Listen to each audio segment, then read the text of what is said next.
যখন আপনি মারা যাবেন, দুনিয়া থেকে বিদায় দিবেন, মানুষজন কেউ বলবে না আজকে বৃষ্টির দিন দাফন করিস না, কেউ বলবে না যে তারা 2টা দিন রাখ, কেউ বলবে না।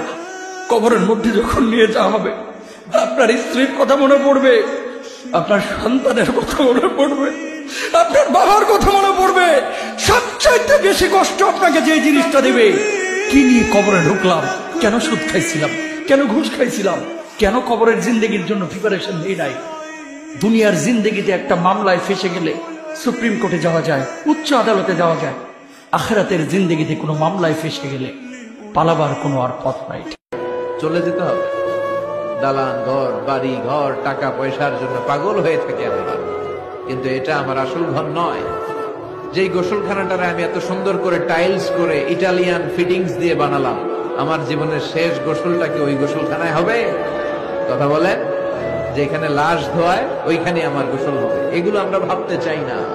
কবরের জীবনটা আসল জীবন। কবর জগতে কোনো রং নাই, কবর জগতে কোনো স্বাদ নাই, কবর জগতে কিচ্ছু নাই, মাটি আর মাটি। হ্যাঁ, যদি আপনি মালিককে খুশি করে যেতে পারেন, অন্ধকারটাও আলোকিত হয়ে যাবে। কষ্ট করার সময় আপনার কবরের চিন্তা আপনি করেন, আমার কবরের চিন্তা আমি করব। আপনি আমাকে বেশি থেকে বেশি উৎসাহ দিতে পারবেন, ভাইয়া কবরটা সাজাইলা, সারা জীবন শান্তিতে থাকতে পারবে। এটা হচ্ছে মুসলমানের নিয়ম। বলেন, কবর প্রতিদিন ডাক দিয়ে বলে আনা বাইতুদ দুধ। প্রত্যেকের কবর প্রত্যেককে ডেকে বলে, ও আল্লাহর বান্দা, জানো আমি পোকামাকড়ের ঘর, পোকামাকড়ের ঘর।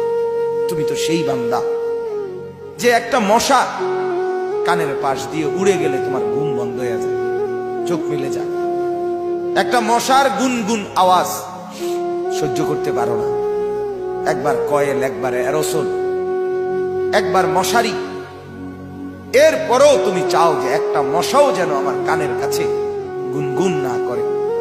তো 5 ঘন্টার ঘুমের জন্য, 6 ঘন্টার ঘুমের জন্য বান্দা এই যত্ন নিলা, অনন্তকাল কিংবা বছরের পর বছর কবরের যে ঘুম দিবা, পড়ে থাকবা সেই ঘরে, পোকা মাকড়ের ঘর, সেই ঘরে তুমি ঘুমাইবা কেমনে, থাকবা?